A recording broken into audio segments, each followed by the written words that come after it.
So you're thinking of moving to Austin or somewhere around Austin. Well, in today's video, we're actually going to be talking about the current real estate market in Austin. Let's go.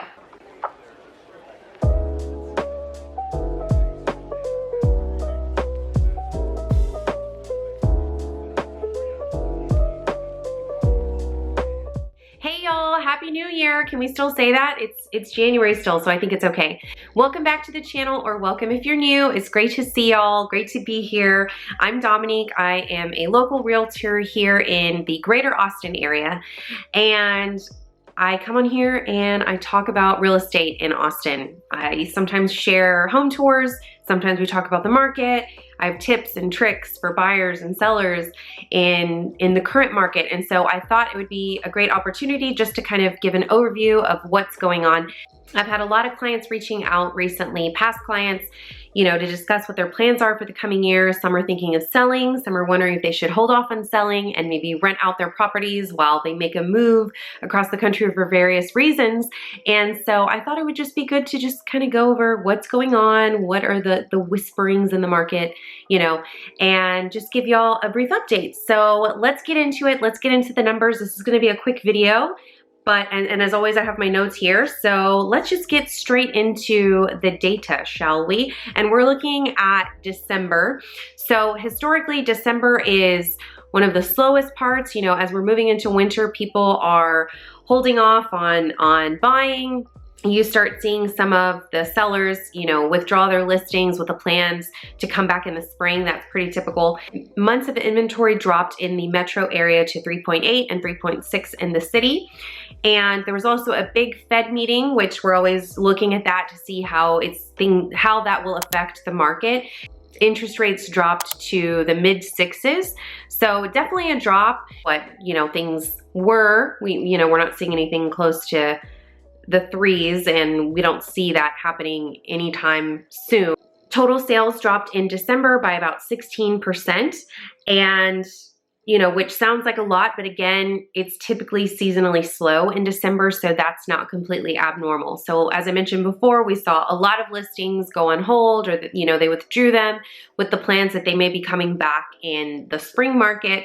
Some just kind of, it's funny when you see, I have a ton of realtor friends just from over the years, and so a ton of realtor friends on Facebook, and different people have different opinions on things. I saw some saying, well, just kind of stick it out and you'll stand out from the market, but we just saw such a drop in buyer interest, and people are really staying put. And so unless a seller had something really standing out, like either a very unique property or just priced kind of crazy low to draw in buyers to that property, things were staying pretty stagnant. So I've been starting to see, though, things picking up. I've seen some listings that were on the market for, 150 plus days, 200 plus days, and now they've been going on the market. Now, still, as I mentioned in previous videos, a lot of what is moving that inventory is that they've adjusted the price over time. So, and it varies by the listing. Some people adjusted prices quickly, and others slowly adjusted over time. But when they are coming off of the market, it's usually there's been some sort of a price adjustment. And I watched a market update recently, and they were, just kind of reminding us of the fact that, and it's a good reminder not only for realtors, but also for sellers, is, you may think based on the comps, oh, we priced this home correctly, or it's priced right for this market. But if something's not moving in the market, there's a reason. If you look at everything, all the marketing that you're doing on, a particular home, and you have all of the key marketing pieces, you've got great photography, you're marketing it, locally and nationwide, and all of these different things are in place for your listing, and nothing is missing. There's not a disconnect from the photos and what a buyer is actually experiencing when they walk into your home. Then the last piece is price. And so no matter what we think, what our opinion may be, we have to look at the hard data, and we have to look at, okay, how is our pricing in the market? And it also, this can be really hard for sellers, because a lot of times you'll have an appraiser come in, and I value appraisers. We need more of them actually in our market, but it's also one person's opinion at one moment in time. And so if we have an appraisal from a year ago, that's not gonna give us a clear picture of the market today, which is what a lot of homeowners may do. They'll say, well, you know, this appraiser said I can get this much, or Zillow said I can get this much. But what is a buyer willing to pay in today's market? And if you have it priced a certain way, you're marketing it correctly and it's not moving, then you have a price problem because a buyer is not willing to pay that price in today's market right now. Okay, some other important factors in the market mentioned before. Listings are up, and then withdrawn listings though did increase 9.4% year over year. Another big thing that we saw, a decrease in the median sold price. For the metro area, it was $450,000. That decreased 1.1% to $444,000, so not a huge decrease, so that's good. Or for the city of Austin, for the median sold price, we actually saw a slight increase. In December of 2022, it was $543,000, and in December of 2023, it increased by 1.3% to $550,000. And that's something that I've definitely seen. I help my clients wherever I am needed. So I've had clients that I help in city of Austin, closer into town, and then of course I have clients that have looked outside of Austin in the suburbs, you know, Cedar Park, Leander, Round Rock, Manor, you know, just surrounding areas to Austin, depending on their needs. Some people are first-time home buyers that, you know, want to get maybe more space, maybe more land for a better price. Others are wanting to just move out of the city for whatever reason. It could be school district. It could be that they want more land, they want more space, all kinds of reasons. But what we have seen across the market is the homes that are closer to, you know, downtown Austin, just closer into the city, did fare better in this market. Things were down, everybody was affected, but the ones that are closer to town, if they were priced correctly, definitely moved more quickly than the outskirts, which makes sense. We saw that with home sales.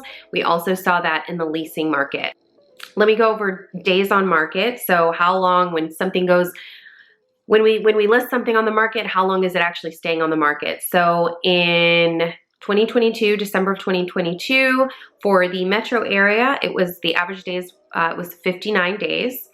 And then this December in 2023, that increased by 35% to 80 days. That's in the metro area, the 5-county metro area.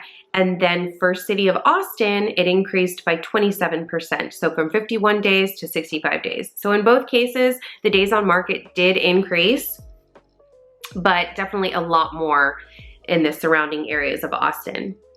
So while things did decrease in, you know, December, things are normally slower in the holidays, in the winter, this time of year. People are just, you know, with family, traveling, hibernating. We don't know how to function when it's cold. This last week it's been really cold and I've been dying. I'm such a wimp when it comes to the cold.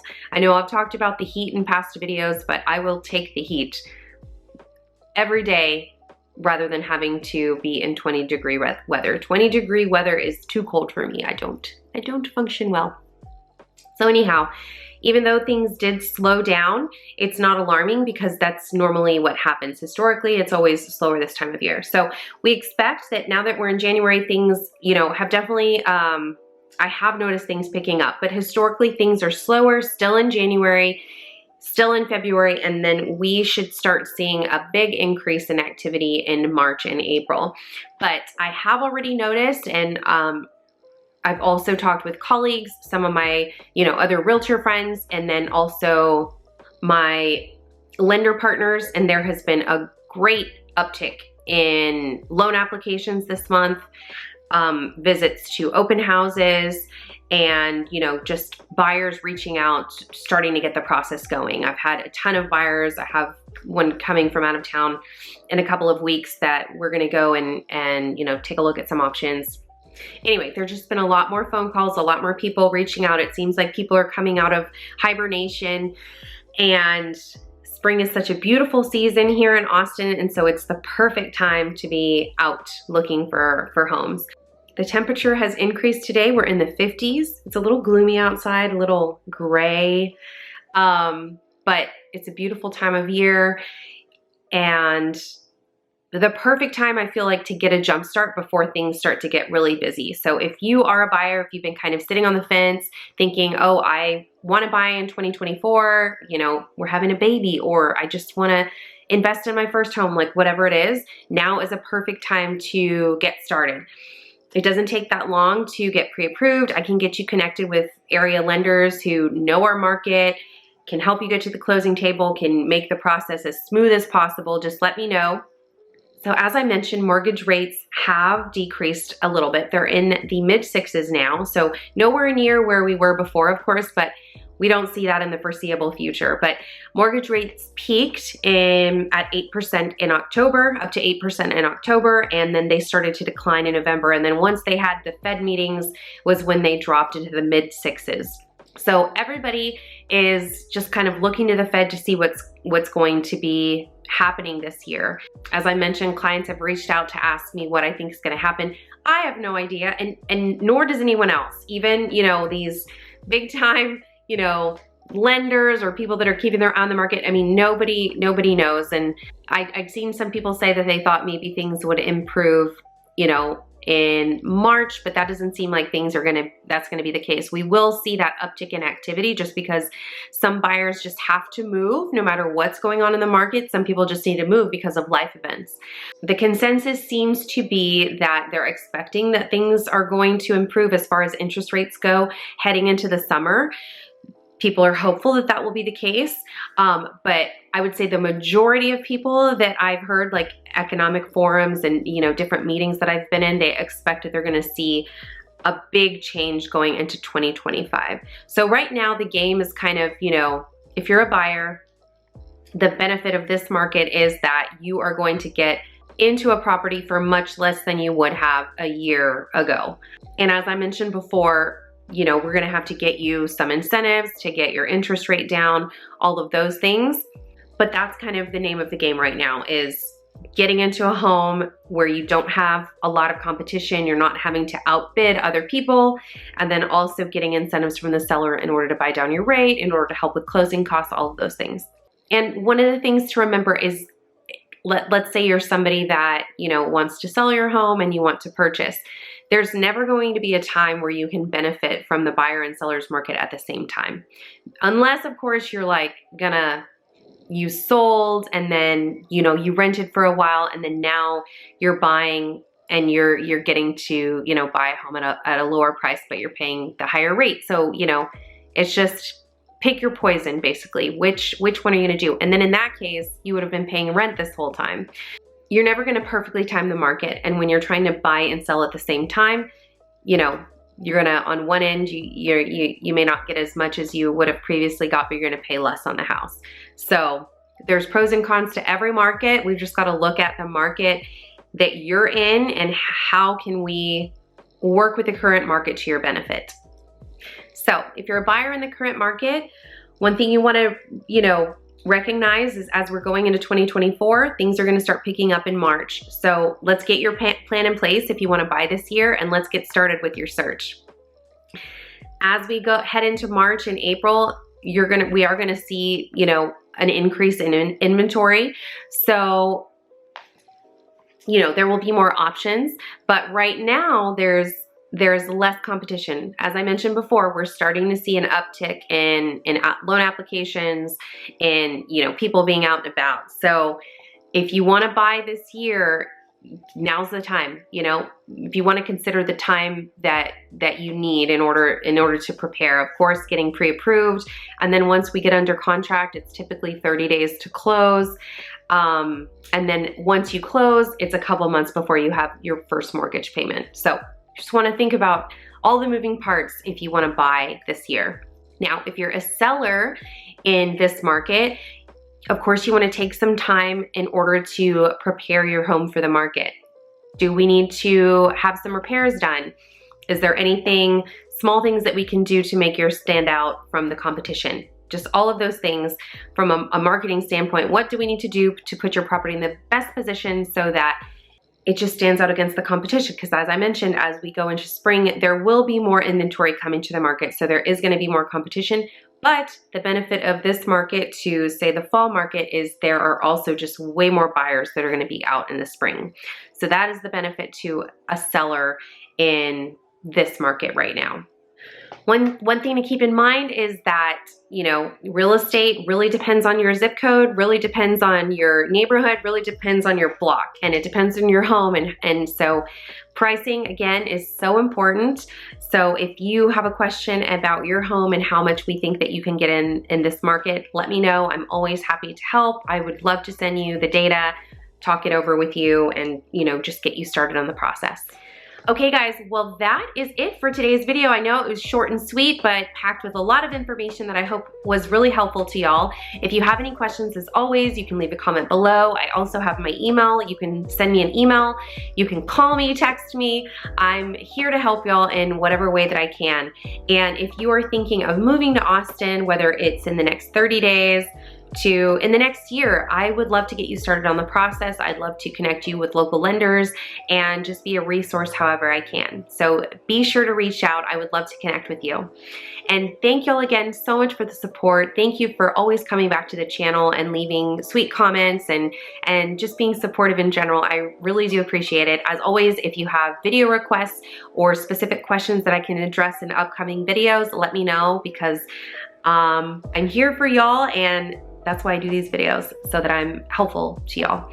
So, okay, thanks again. Don't forget to click like, subscribe, and hit the notification bell to stay connected with me, and I will see y'all very soon in the next video. Bye!